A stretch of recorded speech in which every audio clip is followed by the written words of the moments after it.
gerbang roh jahat masuk ke hati kita. Yang pertama amarah dan kepahitan, iri hati dan dengki. Kemudian yang ketiga cinta uang dan pengkhianatan. Keempat bisikan pikiran jahat yang diterima dalam hati. Yang kelima itu kebohongan dan keserakahan. Keenam keras hati, tidak mau bertobat. Yang ketujuh kesombongan dan kemunafikan.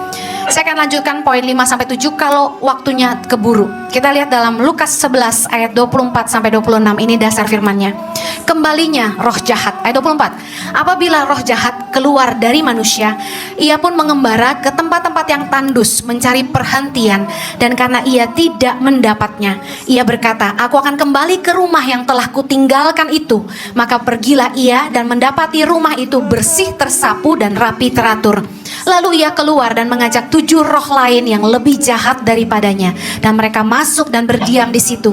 Maka akhirnya keadaan orang itu lebih buruk daripada keadaannya semula. Yesus ngajarin kita bahwa roh jahat yang sudah keluar dari hidup kita ketika kita menerima Yesus sebagai Tuhan dan Juru Selamat, ketika dosa-dosa kita akui dan Dia menyucikan kita dengan darahnya dan memenuhi kita dengan Roh Kudus-Nya.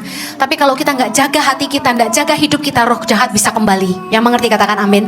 Dan saya berdoa tidak ada roh jahat yang kembali ke hidup kita masing-masing. Karena itu kita mesti ngerti apa sih 7 gerbang roh jahat ini, supaya kita jaga hati kita. Tempat yang tandus, dikatakan roh jahat itu mencari tempat yang tandus, dry places, yang artinya apa?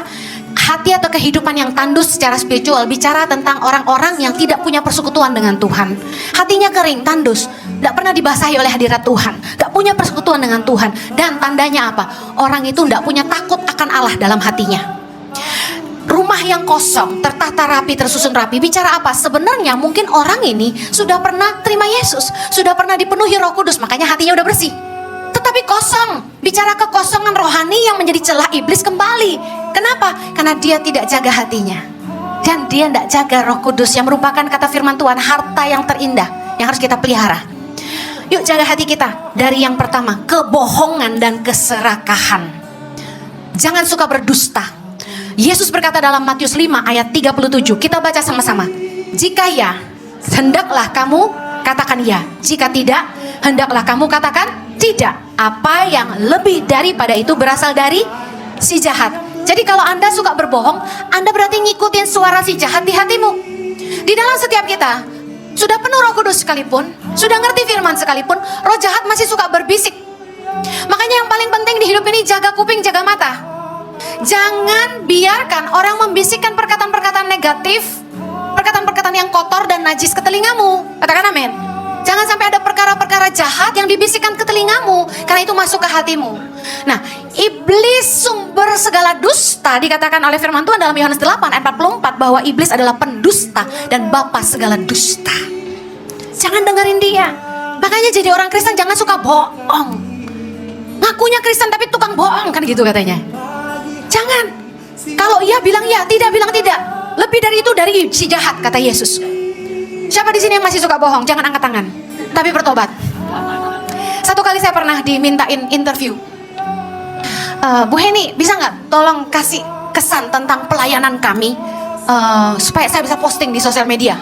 Saya lihat orang ini dan saya bilang gini, minta maaf banget, kamu akan menyesal kalau saya yang diwawancara. Sebaiknya wawancara suami saya, karena dia baik hati, lemah lembut gitu ya. Kalau saya akan ngomong yang sebenarnya. Masalahnya pelayanannya nggak bagus banget gitu. Masa suruh gue bohong?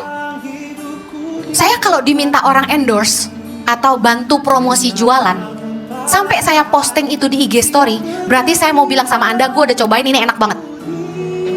Tapi kalau saya makan dan tidak enak, jangan pernah minta gue posting. Karena saya nggak akan mau bohongin orang. Karena saya pegang prinsip, kita nggak boleh bohong. Saya selalu kasih nasihat ini, daripada kamu bohong, mending kamu bilang maaf, saya tidak tahu. Jangan pernah mengatakan yang Anda tidak tahu pasti kebenarannya. Jangan sok tahu. Anda cukup bilang maaf, saya tidak tahu. Hati-hati sekali mengeluarkan statement yang Anda tidak yakini. Lebih baik ngomong nggak tahu, lebih baik bilang maaf, bukan urusan saya, daripada Anda sok tahu dan bohongin orang. Jangan jadi anak iblis, karena dia bapa segala dusta. Ada sebuah kisah di Alkitab tentang Ananias dan Safira di dalam Kisah Rasul 5 ayat 1-11. di mana mereka ini tuan tanah yang jual tanahnya. Mereka itu sepakat suami istri dengan sepengetahuan istrinya, ya. Bisa lihat di ayat ini. Saya cerita aja. Ananias itu bohongin rasul-rasul bahwa dia jual tanah ini sekian. Saya nggak tahu angkanya berapa karena nggak disebut. Sepengetahuan istrinya. Lalu dia bawa hasil jual tanah yang sekian, dia bilang itu ke kaki rasul-rasul. Waktu ditanya sama Rasul Petrus di ayat ketiga, Ananias, mengapa hatimu dikuasai iblis sehingga engkau mendustai Roh Kudus dan menahan sebagian dari hasil penjualan tanah itu? Wow, Rasul Petrus nih jangan main-main, peka banget dibohongin orang ya. Ayat 4 dibilang gini, mengapa engkau merencanakan perbuatan itu dalam hatimu? Engkau bukan mendustai manusia, tetapi mendustai Allah. Ketika mendengar perkataan itu, rebahlah Ananias dan putuslah nyawanya. Maka sangatlah ketakutan semua orang yang mendengar hal itu. Wow, bohongin rasul langsung mati di tempat. Andai saya diurapi seperti itu, takut orang ketemu saya.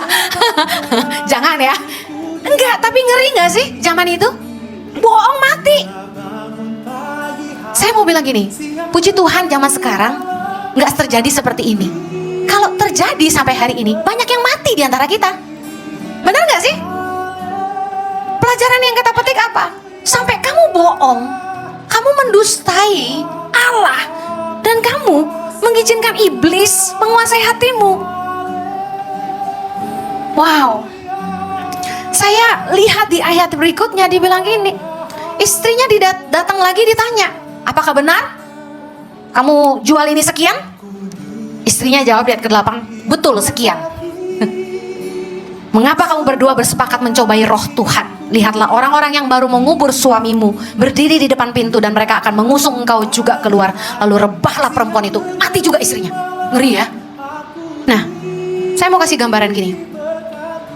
Iblis masuk karena Ananias dan Safira bukan hanya berdusta. Dusta itu hanya tindakan yang muncul di permukaan. Tapi apa yang mendasari di hatinya? Keserakahan.